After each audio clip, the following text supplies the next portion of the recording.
ওরা চেয়েছিল ড্রাইভার আমার কাজটা ভেঙে দিয়ে আমাকে তারা মার্ডার করবে। এত বড় বড় রড, তারা সরকারি গাড়ি, জাতীয় পতাকাকে ভেঙে দিয়েছে। মারাত্মক অভিযোগ। হ্যাঁ, সত্য কথা এটা, সেটা পুলিশ জানে। আমি খুব দুঃখিত হয়েছি, এখনো দুঃখিত। মুখ্যমন্ত্রী যেহেতু হস্তক্ষেপ করেছেন, ও ববি হাকিম সকালবেলায় একটা আমাকে টেলিফোন করে মেসেজ দিয়েছেন। দিদি তাকে বলেছেন, সাহেব দুঃখিত, দুঃখ হবারই কথা।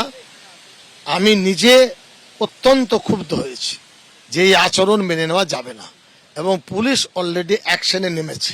দলের মধ্যে এখন পর্যন্ত হয়তো কিছু কিছু জায়গায় সিপিএম এর বদরক্ত আছে, তাদের ডায়ালিসিস করা দরকার। পুলিশের কাছে সব রিপোর্ট আছে। আমি আইন শৃঙ্খলা হাতে তুলে নিতে চাই না। আমি চেয়েছি প্রশাসন লেভেলে বিচার হোক।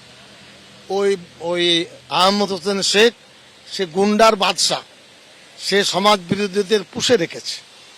ওর কঠোর শাস্তি না হলে ওখানে শান্তি ফিরবে না, এবং সিআইডি তদন্ত হোক, পুলিশ ওকে ধরে 6 বছর জেলে রাখুক, এলাকা ঠান্ডা হয়ে যাবে। আমি নিজে ফোন করেছি মমতার অফিসে, তিনি তখন তার টেলিফোন ব্যস্ত ছিল। তারপরে অভিষেকের অফিসে যোগাযোগ হয়েছে, তারা সমস্ত ছবি চেয়েছে, এবং সে যোগাযোগটা আমি যখন ওখানে ছিলাম তখন হয়েছে। পাবলিক ওদের সাথে নেই। আমি লক্ষ্য করছি মালডাঙ্গা থেকে মন্তেশ্বর পর্যন্ত, কুসুমগ্রাম পর্যন্ত 12-14টা বাইক ওখানেও আছে, এখানেও আছে, এখানেও আছে। মুখ্যমন্ত্রী যেটা বলেছেন, বিশ্বাস রাখে তিনি করে দেখাবেন।